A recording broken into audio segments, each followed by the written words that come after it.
you are watching the latest romantic comedy or your favorite comfort Hallmark holiday movie, and one person is a struggling musician and the other is a high-powered lawyer, they could not be more different, but through a series of improbable yet so cute circumstances, they realize they're perfect for each other, and the movie ends out as friends. And this idea that opposites attract it's entrenched in our culture.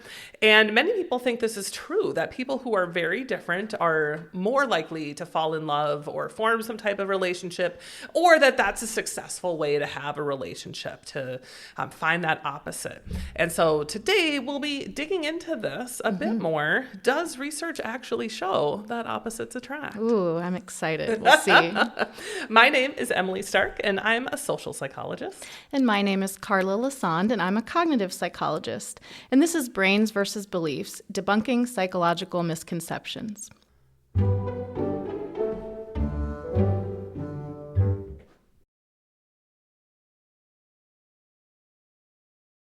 Today we'll be discussing the popular myth that opposites attract in relationships. And this belief is seen throughout Western media. It's popularized through books like Men Are From Mars, Women Are From Venus. When I was looking into where this misconception came from, it's difficult to trace this back, but some explanations look to the work of sociologist Dr. Robert Winch in the later 1950s. Okay. He conducted research and he focused on what's called complementary needs and how that plays out in successful marriages. So what that means is that people seek out partners who are different from themselves in order to fulfill a need that they lack. So someone who is aggressive and dominant may fit well with a partner who is more calm and submissive. If you think about it like puzzle pieces fitting together, that was Winch's idea. And then this expanded into this idea that we're looking for partners who can meet our needs because they're different from ourselves.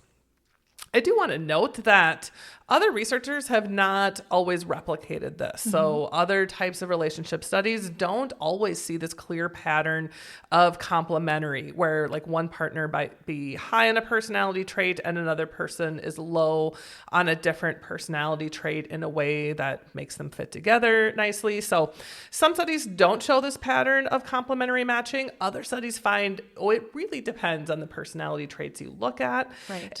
So again, this has not been a fully established research idea, but it was one of the first places I could find where people are talking about this in accord with, what makes a relationship successful? Well, there's some part of it that makes sense, because if I'm more of an aggressor, I talk a lot, I'm maybe an extrovert, it can be like I'm competing if I have a partner who's also extremely dominant, extremely extroverted. And so you can see this this notion that it would work to have a dominant with a softer spoken partner to be somewhat complementary. Exactly.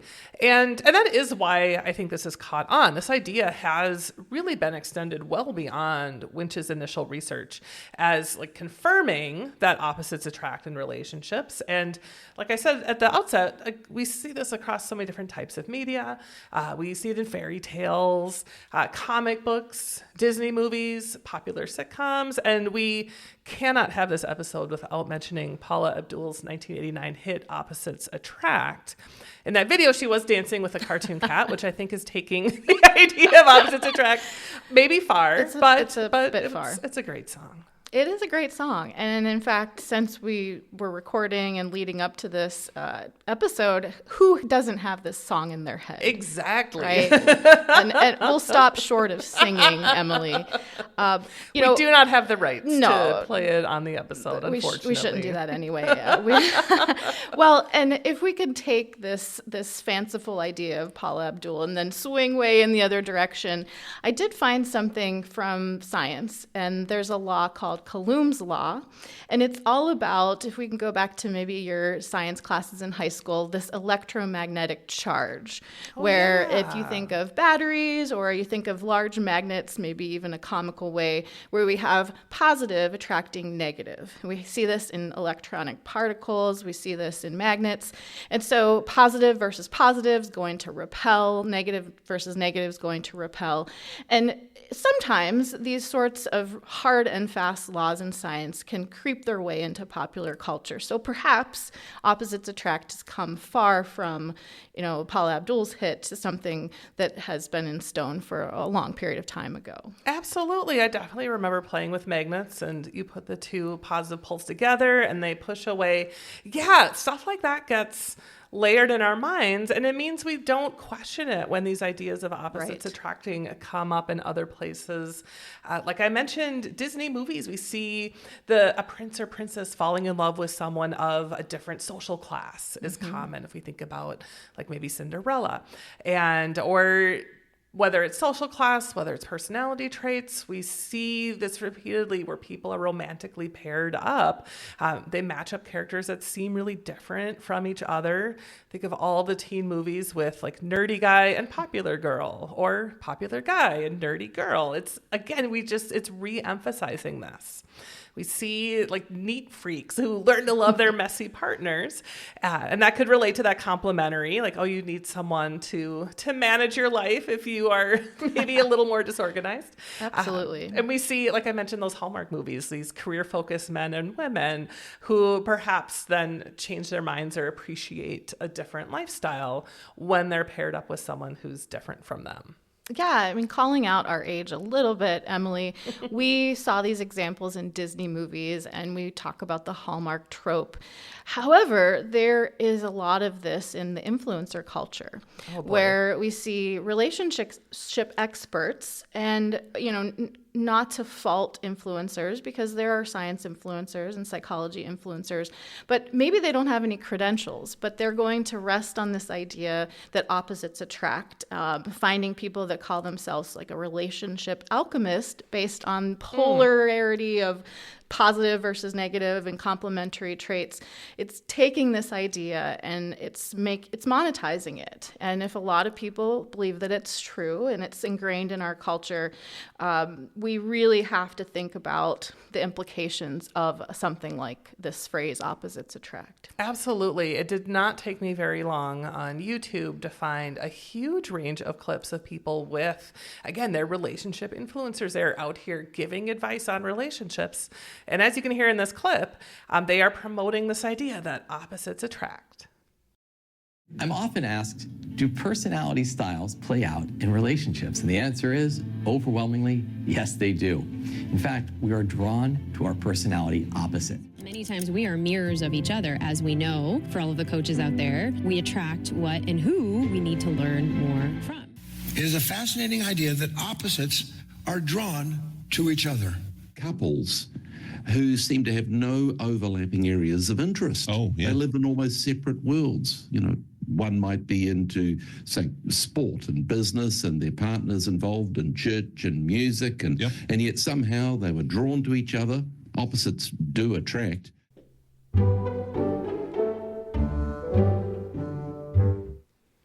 Okay, so researchers have studied this in several different ways. So one example from a paper published in 2023, they did what's called a meta-analysis, where they're taking studies that have previously have been done and combining them. And they pulled together over 200 studies that measured attitudes, personality traits, and other characteristics of dating and married couples. And they also included, in addition to these previous studies, they analyzed data. This was a British data set that measured over 100 personality traits in approximately 80,000 couples in the United Kingdom. Big numbers. Yes, this is extensive, lots and lots of different people. And what they found was across these previous studies and the data set they looked at, traits like political and religious attitudes, level of education, certain ways of measuring IQ showed very high positive correlations. And a positive correlation means that people were similar to their partners. So they found evidence of similarity. They also saw evidence of similarity when they looked at like rates of smoking and drinking. So meaning that people who consume different types of substances tend to partner up with people with similar habits. Or lifestyle choices. Yeah, which again, it makes sense. And they even found that traits like height and weight or medical conditions, those were smaller correlations, meaning they were less strong, less predictive, but yet still positive. Mm-hmm. So still seeing that similarity was bringing people together. Got it. I should note that this study only examined heterosexual couples. And that is a problem with a lot of research on relationships, is that it tends to leave out any type of relationship that's not a typical heterosexual straight relationship. There are some researchers who have really made an effort to include, say, gay and lesbian couples in their studies. And Dr. John Gottman is one person. He is a relationships researcher. He focuses a lot on conflict. And he has found that same-sex relationships are comparable to straight relationships in many ways. And at least when looking at like attraction and relationship satisfaction, he does not always find really strong differences when looking at same-sex couples compared to opposite-sex couples. He does, to be clear, he has not specifically looked at do opposites attract. And I wasn't able to find a study that was directly examining that in same-sex relationships. But again, based on this, I don't really see a reason why you would have this like striking difference in these principles of attraction based on whether the relationship is a same-sex relationship, heterosexual. It seems from other research that these processes are actually pretty similar. Okay. And then also a study done by eHarmony in 2013. eHarmony has been very open to collaborating with researchers. They have researchers that work for the company, and they have done some publications of research coming from their dating tool. And they find that similarity led to more successful relationships. And again, they're looking at a lot of data, a lot of different pairs of couples. Yeah, it's awesome to think about the psychology being used in dating apps. Yeah. And why not? It's really important that you would look at this data set of convenience, right? And also think of it from how these dating sites are designed. They have algorithms, just like Google finding out what we want to shop for and giving us things based on our demographic. It makes a lot of sense that dating apps are set up for matches, right? Yes. Like eHarmony, to see that we are looking at similarities based on algorithms to find the best match. It makes a lot of good sense. In other words, the dating apps are not set up to find repelling, non-complementary traits because it simply doesn't end up working out. Exactly. They are not pairing up opposites. So why do we cling to this idea that opposites attract? And I mean, I talked about a lot of media. So, we see it play out over and over again, and we just assume that it is true. I think also, especially when talking about straight relationships, there's an emphasis on gender differences. I mentioned the book Men Are From Mars, Women Are From Venus, which imply that men and women are completely opposite and fully different. So if you are a woman partnered with a man, you might already be in this space of thinking that your partner is completely different from you. So that could also just generally reinforce like, oh yeah, opposites attract. So, and it really implies that, again, at least straight relationships are focused on managing these differences. I mean, research on gender is complex and understanding differences, but I think it's fair to sum it up by saying overall, men and women are not as different as this perspective suggests. Yeah, or they're looking for the same thing in a successful relationship, right? And so you can have different traits in terms of your gender, but in order to come together, there's these certain core values, wouldn't you say? Yes, and core values is one of the things that people actively want to have similar in a romantic partner, so that we seek out people that we agree with. Research also finds another core driver of attraction is familiarity. So if you are similar to me, you may already feel familiar. And maybe that is also because we're engaging in the same activities. We like the same types of things. And so familiarity often leads to friendship. If you imagine your best friend from grade school and you had your last name start with the same letter, I mean, maybe you're friends because you always had to sit next to each other in school. If we have alphabetical seating charts, your lockers were next to each other, right? So we see familiarity leads to friendship. It can lead to romantic attraction. And that similarity can lead to an impression of familiarity. So we shared some examples of some influencers earlier, but I was grateful to find that there is some more accurate relationship advice being shared on the internet. Yeah. So here's a short clip from another podcast called 12-Week Relationships Expert. And they're talking about debunking this idea that opposites attract. You marry your opposite, or the idea that opposites attract. We are cosmically pulled together like magnets. I hate this one too. You don't like opposites attract? Opposites do not attract. But you have compliments.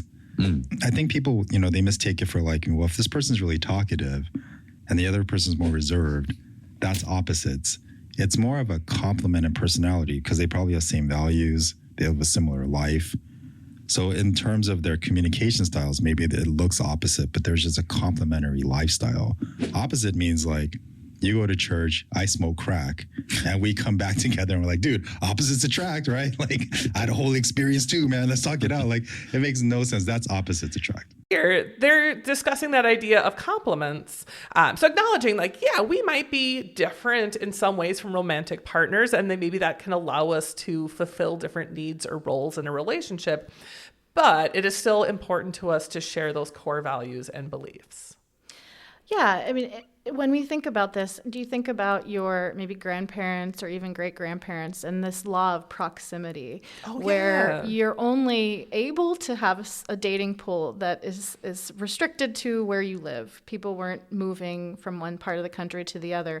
And so now we don't have these proximity values. We can meet people online. So you can see why it would be confusing for people to understand, how is it that I find the perfect match? How do I find a partner?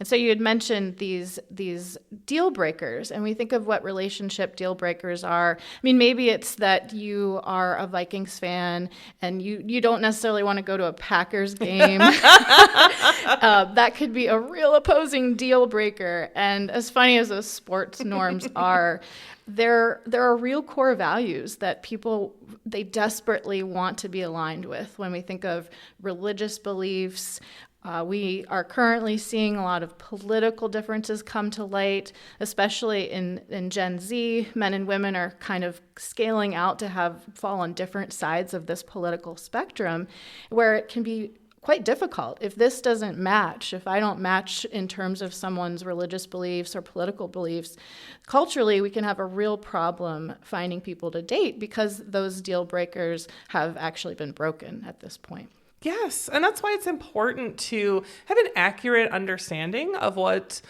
can help lead to success in relationships. We want to be wary of problematic self-help or relationship advice, especially if that can lead us to seek out unsuitable partners or stay in relationships that aren't great for us because we might be just believing this myth that opposites attract. Yeah, we could be just self-sabotaging. Yes, right. Relationships are difficult enough without these types of false beliefs, I think, being promoted. True. All right, Emily, let's finish this up. What are the key takeaways? Okay, so first of all, people are complex. We are never exactly the same as another person, of course. So even though we may be more likely to notice differences when we think about our relationship partners, it doesn't mean that more differences equal more attraction or more success in a relationship. It is true. Similarity attracts. And also similarity seems to be more key to a successful longer-term relationship as well. But we know, relationships with other people are complicated.